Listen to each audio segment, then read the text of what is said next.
Ako si Khalil, isang mandirigmang itinakwil ng bayan na minsan kong ipinaglaban. Hindi ko akalain na ang mga tao na dati kong tinuturing na pamilya ay magiging sanhi ng aking pagkabagsak. Ngunit sa araw na ito, sa kabila ng lahat, nagbabalik ako. Hindi upang maghiganti, kundi upang iligtas pa rin ang bayan na minsan akong itinuring na kaaway. Pagkaraan ng ilang taon, sa wakas ay muli kong natatanaw ang mga kabundukan at kapatagan ng bayan na minsang nagbigay sa akin ng pag-asa at pangarap. Sa kabila ng malaon kong pagkawala, hindi pa rin nawawala sa akin ang mga alaala ng nakaraan. Ang mga alaala ng kagalakan at saya, ngunit higit sa lahat, ng pagtataksil.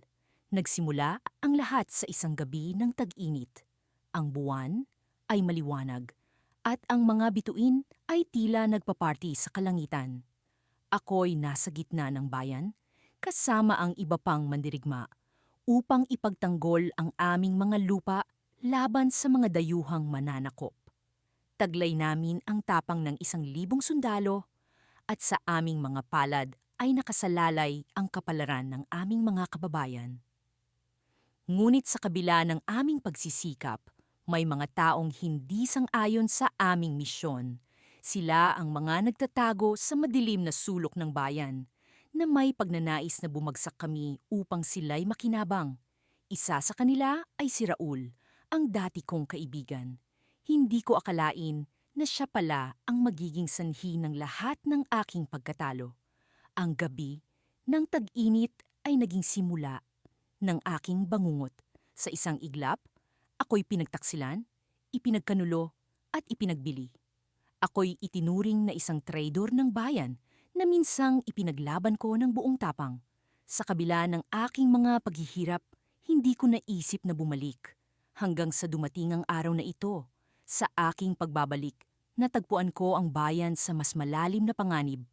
Ang mga mananakop na dati naming nilabanan ay muling bumalik. Ngunit sa pagkakataong ito, mas malakas at mas marahas. Ang mga tao ay natatakot at ang bayan ay nasa bingit ng pagkawasak.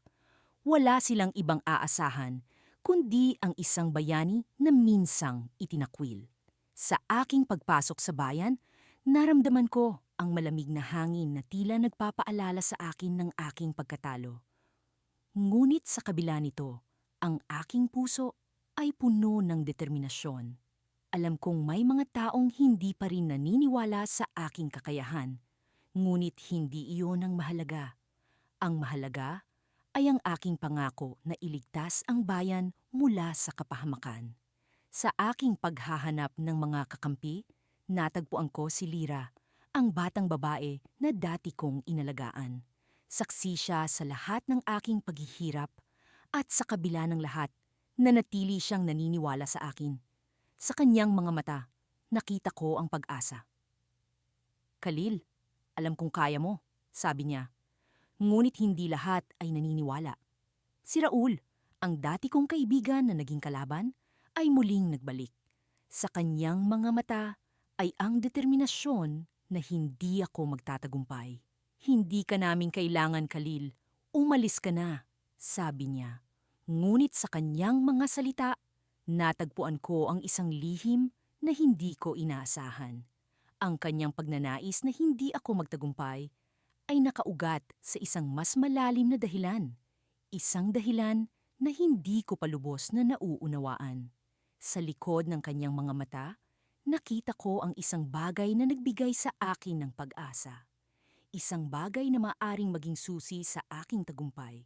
Sa kabila ng aking pangamba, alam kong kailangang malaman ang lihim na ito. Isang lihim na maaring baguhin ang kapalaran ng aking bayan at ng aking pagkatao. Ngunit paano ko ito matutuklasan? Paano ko malalaman ang sikreto ni Raul? Bilang isang mandirigma na itinakwil ng bayan, hindi ko kailanman inisip na babalik ako sa lugar na minsang tinawag kong tahanan. Ngunit sa kabila ng pagkamuhi at sakripisyo, narito ako, muling naglalakad sa mga pamilyar na daan, na tila hindi nagbago sa paglipas ng panahon. Ang hangin ay kasing sariwa ng dati, ngunit may halong pait na dala ng mga alaala ng pagtataksil na nagdulot sa akin ng napakasakit na pagkawala. Ang aking paglalakbay, pabalik, ay hindi madali. Sa bawat hakbang, ramdam ko ang bigat ng mga mata ng mga tao, ang kanilang mga titig na puno ng galit at pagdududa. Anda? Ang mga bulong-bulungan ay umalingaw-ngaw sa paligid, ngunit ang bawat salita ay tila isang patunay ng aking determinasyon na itama ang mali at ipakita ang tunay na kulay ng aking pagkatao. Ako ay bumalik upang iligtas hindi lamang ang bayan, kundi pati na rin ang aking sarili. Sa aking pagdating, ang mga kalaban ay patuloy na naghasik ng lagim sa aming bayan. Ang mga sundalo ni General Silang, ang pinuno ng mga dayuhan na sumakop sa aming lupa, ay naglipana sa mga kalsada. Hindi ko makakalimutan ang kanyang pagtataksil sa akin, isang kaibigan na naging sanhi ng aking pagkakapiit at pagkatapon. Minsan, kami ay magkakampi, ngunit ang kanyang pagnanasa sa kapangyarihan ay nagdulot ng pagkawasak ng aming samahan. Ngayon, sa kabila ng lahat, kailangan kong harapin siya. Hindi para sa paghihiganti, kundi para sa kaligtasan ng bayan. Dahil sa kabila ng mga sugat ng nakaraan, nanatili sa puso ko ang pagmamahal para sa lupaing ito. Mula sa isang lihim na taguan, pinlano ko ang aking unang hakbang, ang pagligtas sa mga bihag na kinulong sa ilalim ng lumang kuta sa gitna ng bayan. Sa tulong ng ilang tapat na kaibigan na hindi nagpatinag sa mga kasinungalingan ni General Silang, nagawa naming makapasok sa kuta. Ang dilim ng gabi ay naging kakampi namin. Tinulungan kaming magkubli sa mga anino habang papalapit kami sa lugar kung saan nakapiit ang mga bihag. Ang kanilang mga mata ay puno ng takot, ngunit nang makita nila ako, unti-unting lumitaw ang pag-asa sa kanilang mga mukha. Hindi ko kayo pababayaan, bulong ko sa kanila, habang isa-isa kong pinakawalan ang mga kadena na pumigil sa kanilang kalayaan. Ang bawat kalansing ng bakal ay tila isang musika ng paglaya, isang pag-asa na muling sumisibol sa kanilang mga puso. Ngunit hindi nagtagal. Narinig namin ang mga yabag ng mga sundalo ni General Silang. Alam kong hindi kami maaaring magtagal sa lugar na iyon. Sa tulong ng aking mga kaibigan, nagawa naming makalabas at magtago sa kagubatan sa likod ng kuta. Ngunit alam kong ito ay simula pa lamang ng mas malaking laban. Sa aming taguan, habang nagpapahinga, narinig ko ang isang balita mula sa isa sa mga bihag na aming nailigtas. Narinig ko na may lihim na plano si General Silang na isakatuparan. Isang plano na maaaring magdulot ng kapahamakan sa buong bayan. Wika niya, malalim ang pag-alala sa kanyang tinig. Ang kanyang mga salita ay nagdulot ng kilabot sa akin. Kung ano man ang plano ni General Silang, tiyak na ito ay makakapanira hindi lamang sa bayan, kundi sa kinabukasan ng lahat. Ang oras ay hindi kakampi namin, ngunit alam kong kailangan ko itong alamin. Kinaumagahan, habang ang araw ay unti-unting sumisikat, nagsimula akong maglakbay patungo sa kampo ni General Silang. Alam kong ito ay isang sugal, isang hakbang na maaaring magdulot ng kapahamakan sa akin. Ngunit sa isip ko, ang kapalaran ng bayan ay nakataya at hindi ko kayang tumalikod sa tawag ng tungkulin. Sa gitna ng mga kakahuyan, naramdaman ko ang presensya ng mga sundalo ni General Silang. Nagtago ako sa likod ng mga puno, pinakikiramdaman ang kanilang mga galaw. Ngunit sa isang iglap, naramdaman ko ang malamig na bakal ng espada na nakatutok sa aking likod. Isang boses ang bumungad sa akin, pamilyar at puno ng pag-aalsa. Akala mo ba'y makakapasok ka ng hindi nahahalata, kaibigan? Wika ni General Silang, ang tinig niya ay punong-puno ng tuso at panlilinlang. Ang kanyang presensya ay nagdulot ng takot sa akin. Ngunit kasabay nito, Nararamdaman ko ang muling pag-usbong ng aking determinasyon. Alam kong ito ang simula ng isang masalimuot na laban, isang pagsubok na magbibigay linaw sa mga lihim na bumabalot sa aming bayan. At sa pagharap ko sa kanya, isang kislap ng pag-asa ang biglang lumitaw sa aking isipan. Sa likod ng kanyang mukha, sa likod ng kanyang pagkatao, naramdaman ko ang isang bagay.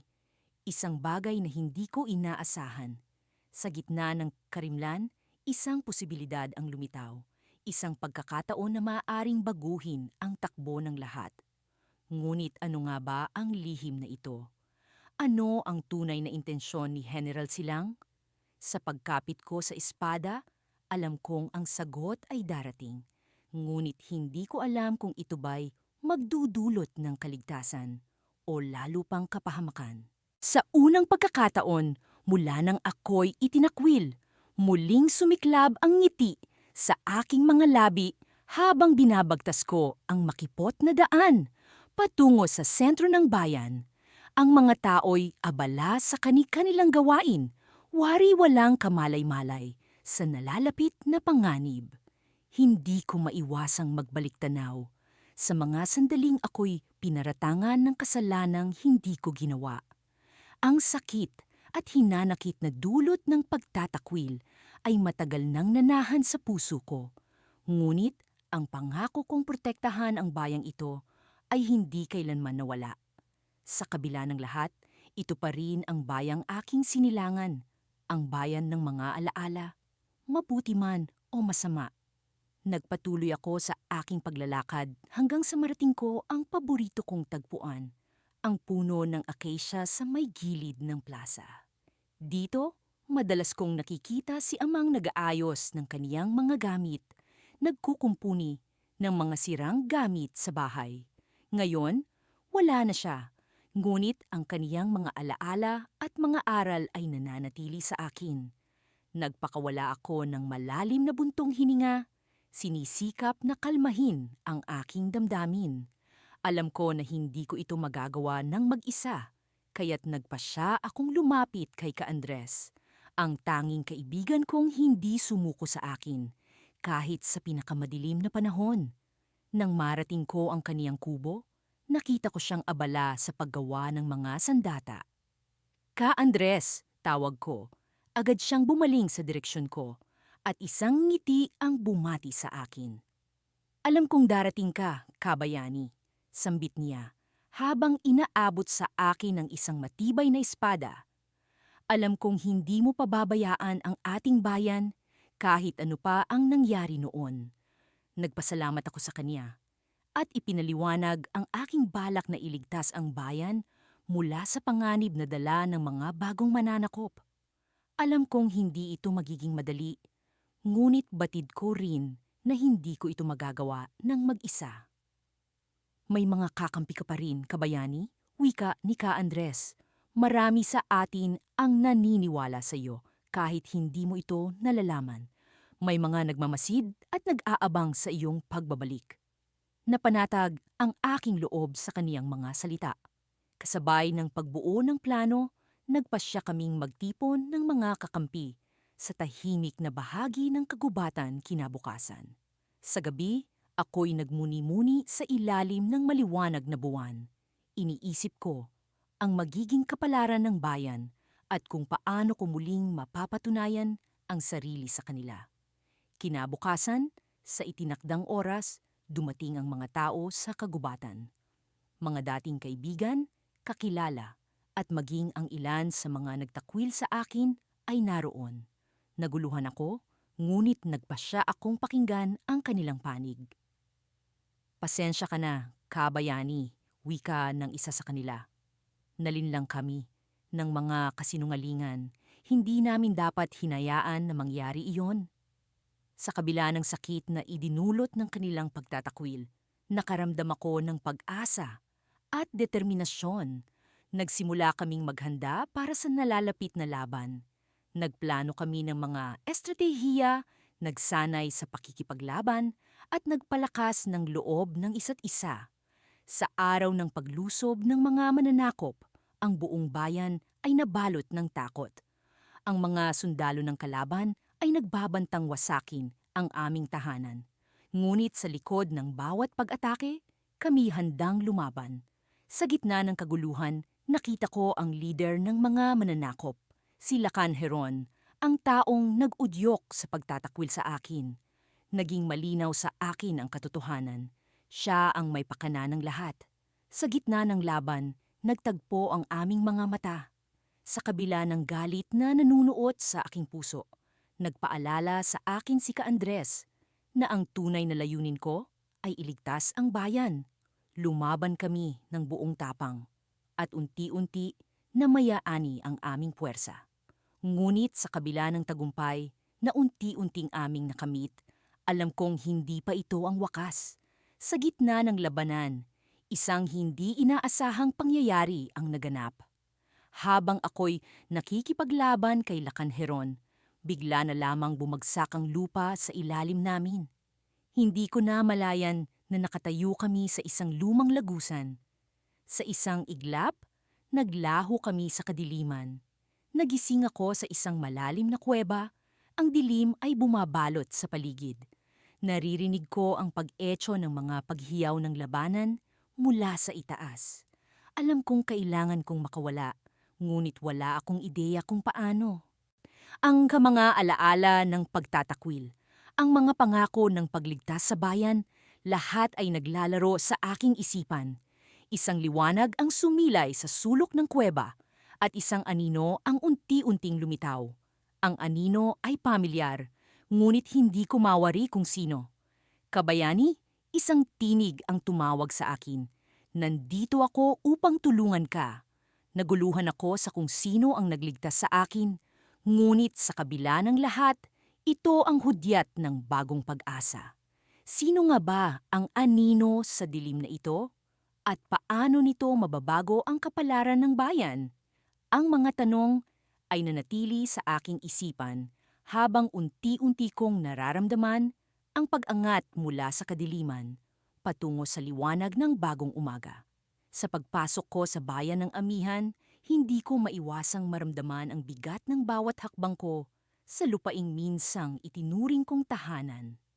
Ang mga alaala ng nakaraan ay tila mga multong naglalakad sa tabi ko, mga aninong nagbabalik sa akin, sa mga panahong ako'y pinagtaksilan ng mga taong pinagkakatiwalaan ko. Ngunit hindi ako bumalik dito upang maghiganti. Bumalik ako para iligtas ang bayan mula sa panganib na nagbabantang lumamon dito. Sa gitna ng makapal na ulap ng alikabok at kaguluhan, natanaw ko ang mga pamilyar na mukha. Ang mga kabataang minsang hinubog ng aking mga aral, ngayon ay mga mandirigma na sa kanilang sariling karapatan. Ang kanilang mga mata ay puno ng takot, ngunit may bakas ng pag-asa nang makita nila ako. Si Malik! Bumalik si Malik! Sigaw ng isa sa kanila. Ang tinig na iyon ay tila musikang bumalot sa aking puso, ngunit hindi ko maaaring ipakita ang kahinaan sa mga sandaling ito. Kailangan kong maging matatag para sa kanila at para sa bayan. Ang kalaban ay hindi basta-basta. Ang mga tinaguriang mandirigma ng hangin ay may kakaibang lakas at bilis na tila hindi likas. Sila ang dahilan kung bakit ako bumalik. Ang kanilang leader, si Dato Salim, ay isang taong dati kong pinagkatiwalaan ng buong puso. Ngayon, siya ang nagdadala ng kapahamakan sa amihan. Hindi ko matanggap na ang dati kong kaibigan ay siya ngayong pinuno ng mga kalaban. Habang naglalakad ako sa gitna ng madilim na kakahuyan, papunta sa kampo ng kaaway, naramdaman ko ang paggalaw ng hangin sa paligid ko. Tila may bumubulong sa akin, mga tinig na hindi ko maintindihan. Subalit may isa akong natitiyak. Kailangan kong harapin si Salim, hindi lamang para sa bayan, kundi para na rin sa aking sarili. Nang marating ko ang kampo, hindi na ako nagpatumpik-tumpik pa. Sumugod ako, bitbit ang aking tabak, at sa isang iglap ay nakatayo na ako sa gitna ng kanilang teritoryo. Ang mga mandirigma ng hangin ay nagulat, ngunit hindi nagpatinag. Isa-isa silang sumalakay, Ngunit sa bawat hampas ng aking espada, isa-isa din silang bumagsak hanggang sa kaming dalawa na lang ni Salim ang natira sa gitna ng kaguluhan. Hindi ko inakalang babalik ka pa, Malik. Wika niya habang nakangisi. Ngunit hindi ka na makakabalik pa sa dati mong buhay. Ang bayan ng Mangi? Amihan ay hindi mo laruan, Salim. Sagot ko. Hindi ito ang pinangarap natin noon. Pangarap? Tumawa siya. Ang kanyang tawa ay tila mga kalampag ng kulog. Ang mga pangarap ay para sa mga bata. Ito ay tungkol sa kapangyarihan. Nagpalitan kami ng mga hampas. Ang ingay ng aming mga tabak ay tila mga kulog sa kalangitan. Ang labanang ito ay hindi lamang tungkol sa pagkapanalo, kundi tungkol sa pagkakaisa at pagkakaintindihan. Alam kong sa likod ng kanyang mga mata ay may mga kwento ng pagdurusa at pagkabigo.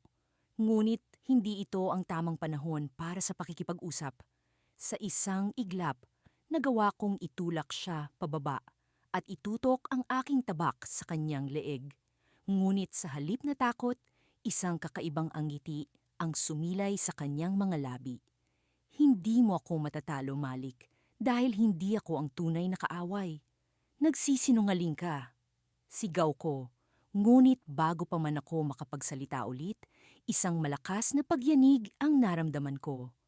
Ang lupa sa aming paligid ay nagsimulang gumalaw at mula sa ilalim ay may lumitaw na mga nilalang na hindi ko pa nakikita. Sila ay mga halimaw na yari sa lupa at bato. Ang mga mata ay nagliliyab na tila apoy. Ang kanilang presensya ay nagdulot ng takot sa puso ng lahat, pati na rin sa akin. Ang paglabas nila ay tila pagsabog ng isang lihim na hindi ko inaasahan. Sa sandaling iyon ay napagtanto ko na si Salim ay isa lamang kasangkapan ng mas malaking puwersa.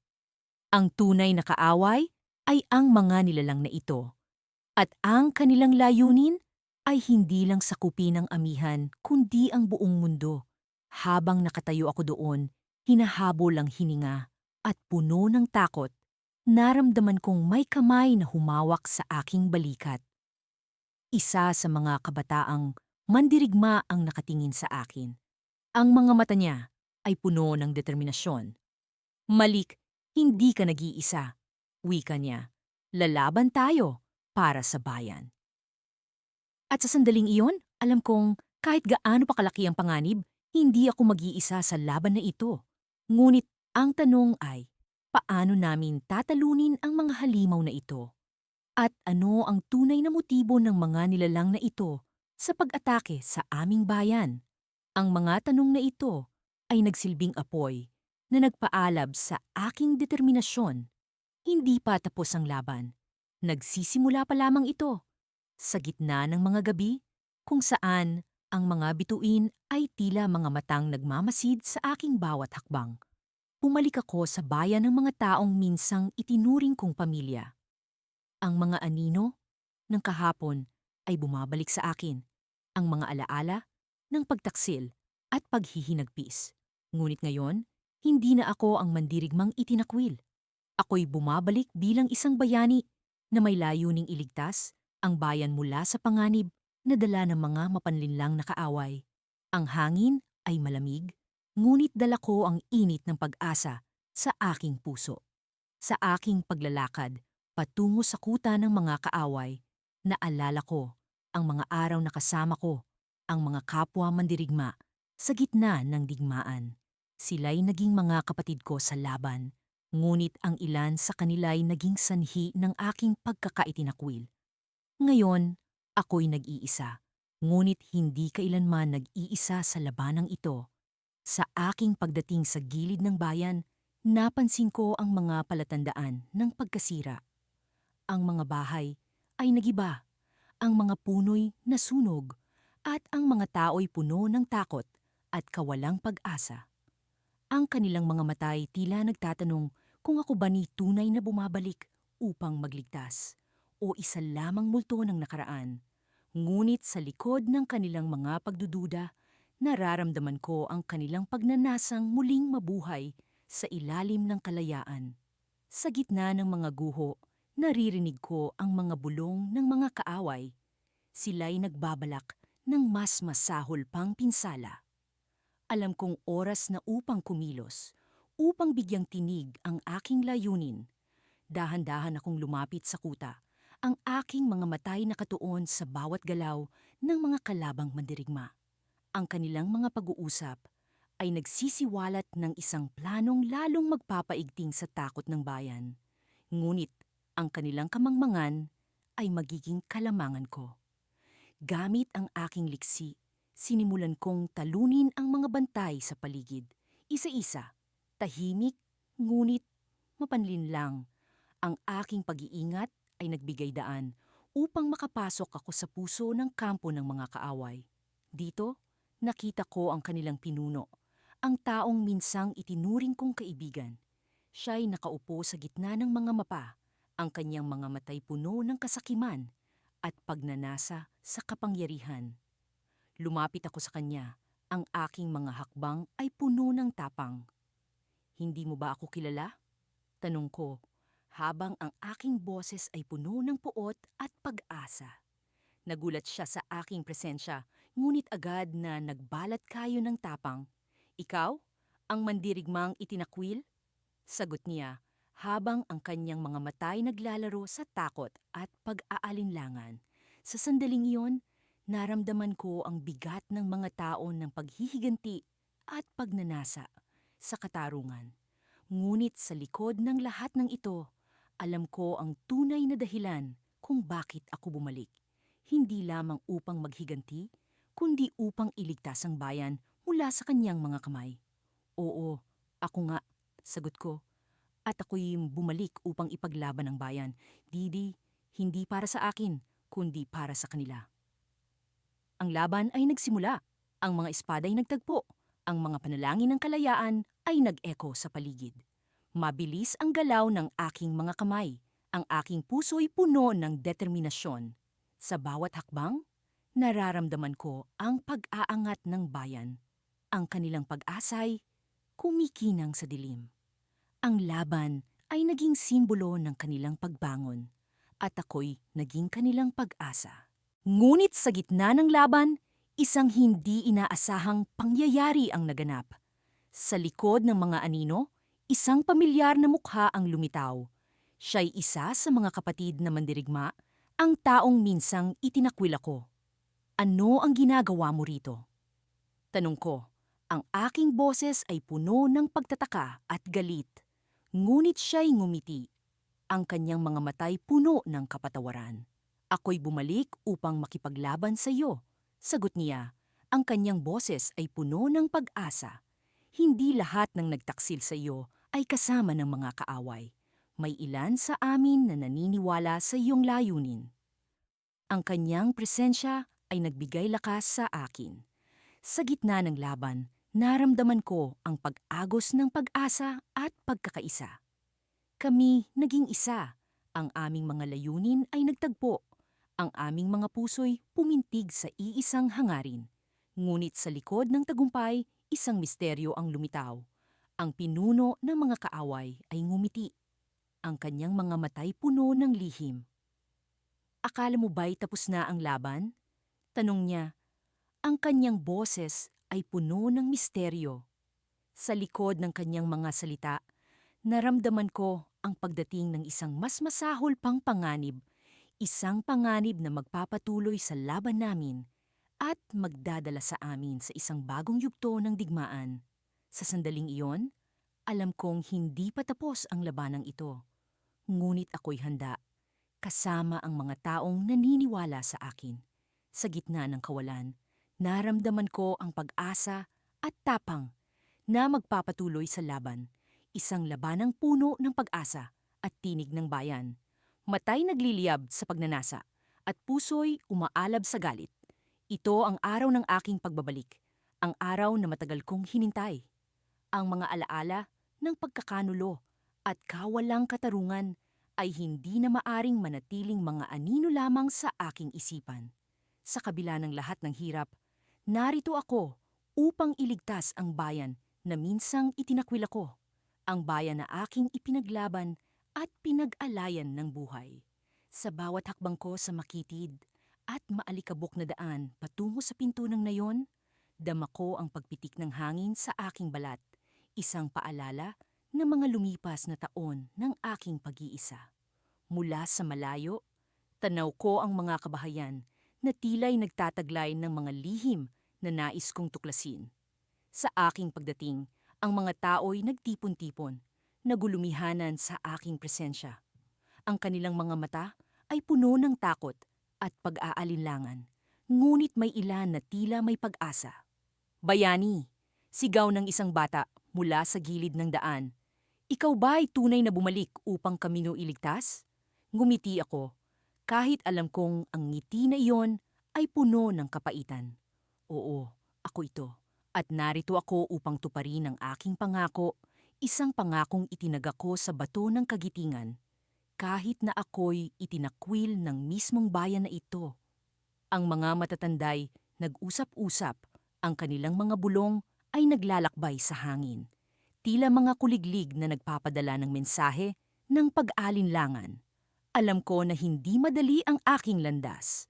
Ang mga sugat ng nakaraan ay hindi pa rin naghihilom. Ngunit sa kabila ng lahat, narito ako, handang ipaglaban ng bayan mula sa mga sumakop dito. Ngunit paano mo kami ililigtas? Tanong ng isang lalaki. Ang kanyang boses ay puno ng pagdududa. Sa pamamagitan ng katotohanan, sagot ko, isang katotohanang matagal nang itinago sa inyong mga mata. Ang inyong kasalukuyang pinuno, ang taong minsang itinuring ninyong tagapagligtas, siya pala'y may masamang hangarin. Nagulat sila. Ang kanilang mga mukha'y puno ng takot at pag-aalala. Alam kong ang mga salitang aking binitiwan ay may hatid na kaba, ngunit na nararapat lang na malaman nila ang lahat ng nangyari. Matagal ko nang alam ang lihim ng kanilang pinuno. Siya ang tunay na salarin sa pagkakanulo sa akin, ang utak sa likod ng lahat ng pagdurusa. May plano akong ilantad ang kasamaan, sabi ko, puno ng determinasyon. Ngunit kailangan ko ang inyong tulong. Sa kabila ng pag-alinlangan, may ilan sa kanila ang lumapit sa akin. Sila ang mga taong minsang naniwala sa aking kakayahan. Ang mga taong alam kong makakatuwang ko sa laban. Ang kanilang presensya'y nagbigay sa akin ng lakas upang ipagpatuloy ang aking misyon. Nagsimula kaming maghanda. Ang mga plano'y pinag-isipan, isang balak na tatapos sa kadiliman. Sa gitna ng paghahanda, naramdaman ko ang muling pag-apoy ng aking kaluluwa, ang muling pagbangon ng aking puso mula sa pagkakalugmok. Ang mga sandaling iyon ay tila nagbibigay sa akin ng bagong pag-asa, isang pag-asang hindi ko naisip na muling mararamdaman. Ngunit sa gitna ng aming paghahanda, naramdaman ko ang kakaibang presensya. Isang anino ang lumitaw mula sa kawalan. Isang anino na tila naghuhumiyaw sa aking pandinig. Lumapit ito sa akin at naramdaman ko ang kilabot sa aking katawan. Hindi ko alam kung ito'y bahagi ng aking imahinasyon o isang babala mula sa hinaharap. Bayani, bulong ng anino, ang iyong laban ay hindi mo maipapanalo ng mag-isa. Naguluhan ako. Sino siya? Ano ang kanyang nais iparating? Ngunit bago ko pa man siya matanong, siya'y naglaho na parang usok sa hangin na nag-iwan sa akin ng misteryo at pag-aalinlangan. Sa kabila ng pagkalito, alam ko na hindi ako maaaring umatras. Ang laban na ito ay hindi lamang para sa akin. Ito'y para sa bayan na aking minahal at pinagtaksilan. At sa kabila ng mga panganib, alam ko na kailangan kong ipagpatuloy ang laban kahit pa ang anino ng misteryo'y patuloy na bumabalot sa aking isipan, sa aking pagharap sa susunod na kabanata ng pakikipagsapalaran. Isang tanong ang patuloy na sumisiksik sa aking isipan. Sino ang aninong iyon? At paano niya malalaman ang tungkol sa laban na aking isinusulong? Ngunit sa ngayon, kailangan kong kalimutan ang aking pag-aalinlangan at magpatuloy. Dahil sa aking pagbabalik, ang bayan ay umaasa sa aking lakas at tapang. Ang araw ng aking pagbabalik ay simula ng kanilang kaligtasan at ang simula ng aking paghiganti at pagtubos. Habang tumatagos ang liwanag ng dapit hapon sa makakapal na ulap, nadama ko ang malamig na hangin na tila ba nagbabadya ng darating na unos. Nakatayo ako sa tuktok ng burol, nakatanaw sa bayan ng mga taong minsang itinuring kong pamilya. Sa kabila ng mga taon ng pagkabagabag at galit, narito ako ngayon, handang ipaglaban ang aking mga kababayan, kahit na alam kong marami sa kanila ay nag-akalang ako ang kanilang kaaway. Ngunit alam ko ang katotohanan. Bulong ko sa sarili habang mahigpit na hawak ang espada ng aming angkan, ang tanging alaala ng aking nakaraan na hindi kailanman nawala sa akin. Ako ay bumalik hindi para sa paghihiganti, kundi para sa pagtubos. Sa di kalayuan, tanaw ko ang mga naglalakihang tolda ng mga mananakop na nagtatangkang sakupin ang aming bayan. Ang mga mandirigmang ito na walang awang dumurog sa aming mga tahanan at lumapastangan sa aming mga tradisyon ay nag-aakalang madali nilang maisa sa katuparan ang kanilang balak. Ngunit hindi nila nakikilala ang apoy na muling nag-aalab sa aking dibdib. Ako ang mandirigmang itinakwil, ang bayani sa dilim na muling nagbabalik upang ipakita na ang ating bayan ay hindi basta susuko. Sa aking pagbaba mula sa burol, naalala ko ang mga araw na puno ng kasinungalingan at pagkakanulo. Ang aking sariling kapatid, si Dato Alon, ang nagtaksil sa akin. Siya ang nag-udyok sa mga tao na ako'y isang traidor, na ako ang may pakana ng mga paglusob na naganap noon. Wala akong nagawa kundi ang magtago sa anino habang siya'y nagtampisaw sa kapangyarihan at kasikatan. Ngunit ngayon, ang kanyang kasinungalingan ay malapit ng magwakas. Bago pa man ako makaalis sa burol, isang pamilyar na anino ang lumitaw sa aking harapan.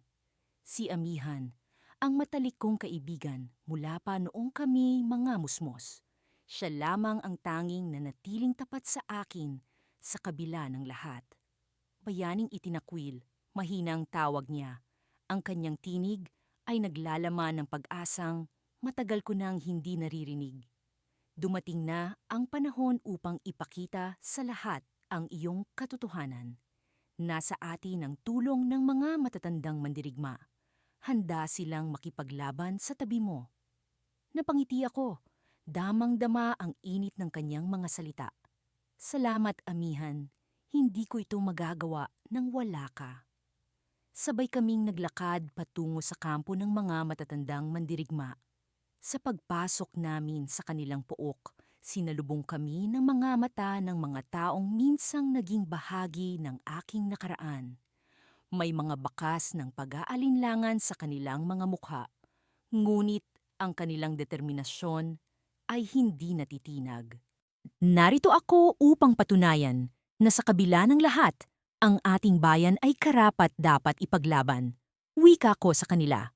Ang ating kalayaan ay hindi isang bagay na basta na lamang ibibigay.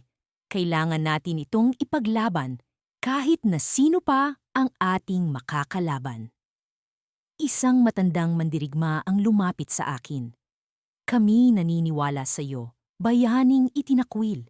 Kami handang magtaya ng aming buhay kung ito ang kinakailangan upang mapanatili ang ating kalayaan. Habang kami nag-uusap, isang balita ang dumating na nagpagimbal sa akin. Si Dato Alon, ang aking kapatid na nagtaksil sa akin, ay lihim na nakipagkasundo sa mga mananakop. Siya ay naglalayong ipagkanulo ang buong bayan kapalit ng kanyang kaligtasan at posisyon sa bagong rehimen. Hindi ko naiwasang makaramdam ng pagkasuklam, ngunit sa kabila nito, alam ko na ang aking misyon ay mas malaki kaysa sa personal na paghihiganti. Kung ang layunin ko ay makamtan ng tunay na hustisya, kailangan kong ipakita sa mga tao ang katotohanan. Sa gabing iyon, Habang ang buwan ay unti-unting nagkukubli sa mga ulap, nagtipon kami ng aking mga kasamang mandirigma. Pinagplanuhan namin ang aming susunod na hakbang, handang harapin ang anumang paghamon na darating. Ngunit sa kalagitnaan ng aming pag-uusap, isang sigaw ang pumukaw sa amin mula sa dilim. Isa sa aming mga espiya ang bumalik, sugatan at humihingal. May lihim na hukbo na paparating mula sa kanluran. Wika niya, puno ng pag-aalala. Balak nilang salakayin ang kampo natin ngayong gabi. Napatigil ako, nararamdaman ang bigat ng bagong panganib na aming kinakaharap. Ngunit sa kabila nito, isang bagong alab ang nagliliyab sa aking puso. Ang oras ng aking pagtubos ay dumating na. Mga kapatid, sigaw ko, puno ng tapang at determinasyon. Ang laban ay hindi lamang para sa ating kalayaan, kundi para sa ating dangal. Maghanda tayo, sapagkat ang ating araw ng paglaya ay sumisilip na sa dilim, at sa pag-alis ng gabi, kasabay ng pag-ibis ng dilim. Kami ay naglakbay pasalubong sa aming kapalaran, hindi tiyak kung ano ang susunod na mangyayari. Ngunit sa aking dibdib, naroroon ang hindi matinag na tiwala sa aming layunin. Ang pagbabalik ng mandirigmang itinakwil ay hindi basta-basta magwawakas. Sa halip, ito'y simula ng isang bagong yugto ng kasaysayan na isusulat namin sa dugo at tapang. Sa pagbalik ko sa bayan ng amihan, ang mga alaala ng nakaraan ay tila mga matatalim na espada na bumabalikwas sa aking isipan. Ang mga sugat ng pagtataksil ay hindi pa rin naghihilom, subalit ang pangako kong iligtas ang bayan ay nananatiling mas matibay kaysa dati. Sa kabila ng sakit, bumalik ako dala ang pag-asang muling maitatayo ang bayan at marahil ang aking dignidad. Sa unang hakbang ko sa lupang kinagisnan, sinalubong ako ng malamig na hangin at mga mata ng mga taong tila hindi malaman kung ako'y isang kaibigan o kaaway. Noon, ako'y isang mandirigmang itinakwil. Ngayoy isang bayani. Ngunit sa kanilang mga mata, ako'y isang misteryo. Ang mga bata ay nagtatago sa likod ng kanilang mga magulang, habang ang matatanda naman ay tila mga multo ng nakaraan, nakamasid sa bawat kilos ko. Bayani ng amihan, ang bulong ng isang matandang babae, habang siya'y naglalakad palapit sa akin. Ang kanyang mga mata ay puno ng pag-asa, ngunit may bahid ng takot. Ikaw ba'y bumalik upang ipaghiganti ang iyong sarili o upang iligtas kami sa darating na panganib? Nandito ako para sa bayan. Ang sagot ko, bagamat ang puso ko'y nag-aalangan. Ang pagtataksil ng mga kaibigan, ang pag-agaw ng aking kalayaan, lahat ng ito'y hindi ko palubos na nalilimutan. Subalit ang bayang ito ay nagbigay sa akin ng pagkakakilanlan. Ito ang tahanan ng mga alaala ng kabataan ko, ng mga pangarap na unti-unting nawasak. Nagpatuloy ang aking paglalakbay sa gitna ng bayan. Ang mga tao'y unti-unting nagtitipon sa paligid ko. Naramdaman kong ang kanilang pag-asa ay nakasalalay sa akin. Isang mabigat na pasanin, ngunit ito'y kailangan kong yakapin. Ang mga balita tungkol sa isang paparating na hukbo ng mga mananakop ay nagdulot ng takot sa kanilang mga puso. At ako lamang ang kanilang nakikitang pag-asa. Sa gitna ng kaguluhan, lumapit sa akin si Lakan, ang dating kaibigan na isa sa mga nagtatwa sa akin. Ang kanyang mga mata ay puno ng pagsisisi, ngunit ang kanyang paglapit ay tila isang pag-abot ng kapayapaan. Alam kong nasaktan kita noon, ngunit ngayon, kailangan namin ang iyong lakas at karunungan, Aniya. Hindi ko maibabalik ang nakaraan, ngunit sana'y matulungan mo kami sa hinaharap. Sa mga salitang iyon, naramdaman ko ang bigat ng kapatawaran. Alam kong ang pagkakaroon ng kapayapaan sa bayan ay nangangailangan ng pagtanggap sa mga sugat ng nakaraan at marahil ang paglimot sa mga ito. Ngunit ang aking puso'y hindi pa handa. Sa kabila ng galit at sakit, Alam ko na ang bayan ay higit pa sa mga individual na nagtaksil sa akin. Habang pinag-iisipan ko ang mga bagay na ito, biglang dumating ang isang mensahero, hingal na hingal, dala ang balita na ang hukbo ng mga mananakop ay nasa bungad na ng bayan. Pinalibutan kami ng takot, ngunit alam kong ito na ang panahon upang kumilos. Agad kong tinipon ang mga mandirigma ng amihan, ang mga dating kakampi at mga bagong kaibigan. Ang labanang ito ang magiging sukatan ng aking pagbabalik, ng aking kakayahang ipakita na ang isang bayani ay hindi nasusukat sa mga pagkakamali ng nakaraan, kundi sa kanyang kakayahang bumangon at lumaban para sa kinabukasan. Habang inaayos namin ang mga taktika, ang kapaligiran ay puno ng pag-aalala. Ang mga sundalo ay nagtipon, bit-bit ang mga sandata, at ang pag-asa na ito'y magiging huling laban para sa kanilang kalayaan. Ako ay nakatayo sa harapan. Ang aking puso ay puno ng tapang, ngunit may bahid pa rin ng alinlangan. Ngunit sa huling sandali bago magsimula ang labanan, isang hindi inaasahang pangyayari ang naganap. Ang isang tao sa aking likuran ay nagpakawala ng isang palaso na sumabog sa hangin, naglalabas ng liwanag na tumama sa lupa. Ang lupa ay umuga at ang mga mandirigma ay nagulat sa pangyayari. Ang liwanag ay nagpakita ng isang imahe, isang pangitain ng isang bagong kaaway na hindi namin inaasahan. Ang mga mananakop ay hindi lamang isang hukbo ng mga sundalo, kundi isang hukbo ng mga nilalang na hindi namin kilala.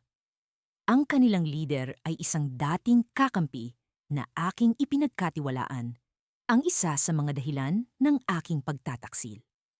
Ang kanyang mga mata ay puno ng galit at pagkasuklam, at ang kanyang layunin ay hindi lamang sakupin ang bayan, kundi sirain ang lahat ng alaala ng aking pagbabalik. Ang kanyang pagkilos ay isang sorpresa, isang twist na nagbigay daan sa isang mas malaking laban na kailangang harapin. Sa gitna ng kaguluhan, alam kong ang labanan ay hindi lamang para sa bayan, kundi para sa pagkabawi ng aking sarili. Ang kapalaran ng amihan ay nakasalalay sa aking mga kamay, at ang aking pagkilos ay magiging susi sa tagumpay o pagkatalo ng lahat. Ngayon, ang labanang ito ang magiging sukatan ng aking pagkatao. Isang pagsubok sa aking kakayahang ipaglaban ang bayan at ang aking sarili. Sa pagdampi ng unang sinag ng araw, sa ibabaw ng kabundukan, nagising ako sa kaluskos ng mga dahon at sa malamig na dampi ng hangin na umuugoy sa paligid. Nakahiga ako sa isang maliit na kuweba na sinisilungan ko mula nang bumalik ako sa bayang minsang itinakwil ako. Ang tunog ng agos ng ilog sa di kalayuan ay nagsilbing musika sa umaga. Nakakatulong upang kalmahin ang mga alalahanin ko mula sa nagdaang gabi. Ngunit ngayong araw, alam kong kailangan kong maghanda. Ang oras ng pagbabalik ay walang awa. Binubura nito ang dating mga sugat at pinapaalab ang bawat naipong puot at pag-asa. Noong una, akala ko'y sapat na ang pagkakalimutan ng mga tao sa akin. Ang pagiging isang dating mandirigma na itinakwil ng sariling bayan ay hindi madaling dalhin. Ngunit nang mabalitaan ko ang pagdating ng mga bagong mananakop, naalala ko ang mga pangarap kong minsang isinantabi at ang mga pangakong binitiwan sa bayang ito. Hindi ko maipaliwanag kung bakit, ngunit naramdaman kong dapat akong bumalik. Hindi para sa pagbubunyi ng aking pangalan, kundi para sa kaligtasan nila. Habang iniisa-isa ko ang mga gamit na kakailanganin ko, muling sumagi sa isip ko ang mga alaala ng nakaraan. Noong huling beses na lumakad ako sa mga kalsada ng bayan na ito, puno ng galit at hinanakit ang aking puso. Pinagtaksilan ako ng mga taong pinaglingkuran ko, pinagdudahan ng aking katapatan dahil sa isang kasinungalingang binitiwan ng isang taong pinagkatiwalaan ko. Ngayon, balik ako sa parehong kalsada, ngunit ang layunin ko ay higit pa sa personal na paghihiganti. Ang tunay na laban ay hindi sa nakaraan, kundi sa kinabukasan ng mga inosenteng buhay. Sa aking paglalakbay papunta sa bayan, nadaanan ko ang mga palatandaan ng paparating na panganib.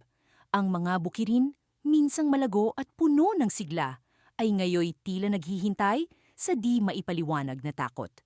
Ang mga tao'y nagkukumpulan, bulong-bulungan ang bawat pag-aalala. Nararamdaman ko ang kanilang kaba, at sa kabila ng aking pag-aalala, naroon ang isang bahagi ng pagkatao kong muling nabubuhay. Ang pag-asang minsang nawala ay unti-unting bumabalik sa aking dibdib. Sa bawat hakbang, dama ko ang bigat ng responsibilidad. Hindi ko alam kung paano ako tatanggapin ng mga tao, lalo na ng mga pinuno. Ngunit alam ko na ang oras na ito ay hindi na para sa sariling kapakanan. Ang bayan na ito ay nangangailangan ng isang mandirigma na handang magsakripisyo, kahit na ito'y nangangahulugang muling harapin ang mga multo ng nakaraan. Pagdating ko sa bayan, agad kong naramdaman ang pagbabago sa hangin. Ang mga mukha ng mga tao'y nagugulumihanan, ang iba'y may halong takot at pagkilala. Nakilala ko ang ilan sa kanila. Ang mga bata noon, ngayoy mga binata at dalaga na. Ang mga matatanda ay tila hindi nagbago, ngunit ang kanilang mga matay puno ng karunungan at karanasan. Isang matandang babae ang lumapit sa akin. Ang kanyang mga matay puno ng luha. "Ikaw nga ba yan, bayani?" Tanong niya. Ang boses niya'y puno ng pagdududa at pag-asa. Tumango ako, at sa pagtango kong iyon, naramdaman ko ang bigat ng kanilang mga inaasahan. "Oo, ako ito," sabi ko, puno ng determinasyon. Bumalik ako, hindi para sa akin, kundi para sa ating lahat. Sa gitna ng aming pag-uusap, biglang may dumating na mensahero mula sa mga bundok, hingal na hingal at puno ng alikabok. "May paparating na mga mananakop," sigaw niya. Ang kanyang boses ay puno ng takot. Malapit na sila, at wala tayong sapat na panahon upang maghanda. Ang balita ay dumurog sa katahimikan ng umaga. Ang lahat ay nagkukumahog. Ang iba'y natataranta, ngunit may ilan na ang mga matay nagliliwanag sa pag-asa. Alam ko sa sarili kong ito na ang oras ng pagsubok. Kailangan kong magpasya at kumilos. Ngunit sa likod ng aking isipan, may isang tanong na hindi ko matanggal. Paano kung ang pagtitiwala nila sa akin ay muli kong mabigo? Habang nagmamasid ako sa kaguluhan, napansin ko ang isang anino sa gilid ng aking paningin. Isang aninong pamilyar ngunit hindi ko mawari. Bigla itong nawala sa likod ng mga gusali. Ang pag-asang nabuo ay biglang nagkaroon ng halong pagdududa. Sino kaya ang aninong iyon? Isang kaibigan o isa na namang traidor na nagkukubli sa dilim? At sa paglipas ng ilang sandali, isang sigaw ang umalingaw-ngaw mula sa gitna ng bayan. "May mga espiya sa ating hanay." Isa sa mga pinuno ng bayan ang lumapit sa akin. Ang kanyang mga matay puno ng takot at pagkilala. "Kailangan kitang makausap, bayani," sabi niya. "May mahalaga akong sasabihin sa'yo." Habang papalapit siya, naramdaman kong muli ang bigat ng responsibilidad. Ang laban na ito'y hindi lamang laban para sa bayan, kundi laban na rin para sa aking sariling pagtubos. Ngunit sa likod ng aking isipan, ang tanong ay nananatili. Sino ang mga espiya at ano ang tunay nilang layunin? Sa likod ng bawat hakbang ko, marinig ko ang bulong ng nakaraan. Ang mga alaala ng pagtataksil, ng mga pangako na binitawan, ngunit hindi tinupad. Ang mga sugat na dulot ng mga taong minahal ko noon ay nagsilbing gabay sa aking paglalakbay pabalik sa bayan. Sa bawat paghinga, ramdam ko ang bigat ng mga paghihiganti. Ngunit sa kabila nito, dala ko ang pag-asang maibabalik ang kapayapaan na minsang naging bahagi ng aking buhay. Habang papalapit ako sa pintuan ng bayan, ang mga mata ng mga tao'y nakatingin sa akin ng may takot at pagdududa. Ang kanilang mga bulong ay parang mga sibat na tumatama sa aking puso. Siya ang itinakwil. Siya ang bumalik. Ngunit hindi ko sila masisisi. Sa kanilang paningin, ako'y isang mandirigma na nagdala ng kapahamakan. Ngunit sa kabila ng lahat, ang bayan ay nasa panganib.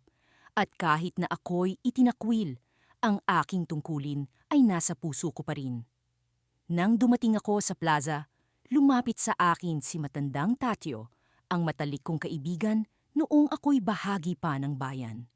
Ang kanyang mga matay puno ng luha. Bakit ka bumalik, Kael? Alam mong delikado para sa iyo ang narito. Alam ko, Tatyo, sagot ko ng may timbang, ngunit hindi ko kayang talikuran ang bayan na ito sa oras ng pangangailangan. Ang mga pagtaksil ay hindi makakapigil sa akin. Ang mga kalaban ay nagtipon sa labas ng bayan. Ang kanilang mga sigaw ay naglalaman ng puot at pagnanasa na makuha ang lahat ng meron kami. Isang hukbo na puno ng mga mandirigma na walang ibang hangad kundi ang wasakin ang lahat ng kanilang madaanan. Sa kabila ng aking takot, alam kong kailangan kong harapin sila upang maipagtanggol ang bayan. Sa likod ng plaza, naroon ang aking mga dating kasamahan, mga mandirigma na minsan kong pinamunuan. Ang kanilang mga mukha ay puno ng pag-aalinlangan. Alam nilang ako'y bumalik hindi para maghiganti, kundi para iligtas ang bayan. Ngunit paano ko sila mapapaniwala na ako'y nagbago na? Lumapit ako kay Dario, ang bagong pinuno ng hukbo. Dario, kailangan nating magtulungan. Ang kalaban ay hindi nating kayang labanan ng nag-iisa. Sumagot siya, nang may pag-aalinlangan. Bakit kami magtitiwala sa iyo, Kael? Ikaw ang dahilan kung bakit tayo nanghina. Ngunit sa kabila ng kanyang mga salita, alam kong may bahagi sa kanya na naunawaan ang aking layunin. Hindi ko ito ginagawa para sa sarili ko, kundi para sa lahat ng nasa bayan. Ang labanang ito ay para sa ating kinabukasan. Habang sinisimulan naming maghanda para sa pagdating ng mga kalaban, naramdaman ko ang presensya ng isang taong hindi ko inaasahan. Si Lina, ang babaeng minsang nagbigay sa akin ng inspirasyon at lakas, ay lumapit sa akin. Kael, alam kong hindi ka masama. Alam kong bumalik ka para sa bayan. Ang kanyang mga salita ay parang musika sa aking pandinig. Sa kabila ng lahat ng nangyari, siya'y nananatiling naniniwala sa akin. Salamat, Lina. Kailangan ko ang iyong tulong. Ang iyong kaalaman sa medisina ay makakatulong sa ating mga nasugatan. Habang papalapit ang gabi, ang mga kalaban ay nagtipon sa labas ng bayan. Ang kanilang mga tambol ay naglalaman ng ritmo ng digmaan. Alam kong ang oras ng paghihiganti ay dumating na, ngunit hindi ito ang laban na aking inaasahan. Sa halip na pagkamuhi, ang puso ko'y puno ng determinasyon na iligtas ang bayan, kahit na ito'y nangangahulugang isakripisyo ang aking buhay. Sa gitna ng laban, ang mga espaday nagtagisan. Ang aking mga kasamahan ay lumaban ng buong tapang. Ngunit sa gitna ng kaguluhan, isang hindi inaasahang pangyayari ang naganap. Habang nakikipaglaban, isang figura mula sa aking nakaraan ang lumitaw sa gitna ng laban. Si Garon, ang pinuno ng mga kalaban, ay bumungad sa akin. Ang kanyang mga matay puno ng galit, ngunit sa likod nito, may kakaibang liwanag na hindi ko mawari. Ito ba ang iyong pagbabalik, Kael? Hindi mo ako matatalo. Ang bayan na ito ay magiging akin. Ngunit bago pa man ako makasagot, ang isang hindi inaasahang revelasyon ang lumitaw sa aking isipan. Si Garon, ang aking matalik na kaibigan noon, ang siyang nagtaksil sa akin. Sa gitna ng laban, naalala ko ang mga alaala ng aming pagkakaibigan. Ang kanyang pagtataksil ay ang dahilan ng lahat ng ito. Ngunit bakit? Sa kabila ng lahat ng galit at puot, alam kong may mas malalim pang dahilan. Ang labanang ito ay hindi lamang tungkol sa bayan, kundi tungkol sa isang pagkakaibigan na sinira ng pagtataksil. Ngunit sa kabila ng lahat, ang aking determinasyon na iligtas ang bayan ay hindi matitinag. At sa dulo ng labanan, isang matinding pagyanig ang naganap. Ang lupa ay naghiwalay at isang lihim na nakabaon sa ilalim ng bayan ang lumitaw. Sa gitna ng kaguluhan, ang isang sinaunang kapangyarihan ay nabuhay. Isang kapangyarihan na magpapabago sa takbo ng labanang ito. Ang liwanag ay sumiklab at ang mga mata ni Garon ay nagbago. Sa gitna ng kaguluhan, isang boses ang narinig. Ang tunay na digmaan ay nagsisimula pa lamang. Sa gitna ng liwanag at puot, alam kong ang labanang ito ay hindi pa tapos. Sa kabila ng lahat, ang araw ng aking pagbabalik ay simula ng isang bagong yugto, isang bagong pag-asa para sa bayan at para sa aking pagkakaibigan kay Garon. 789 words.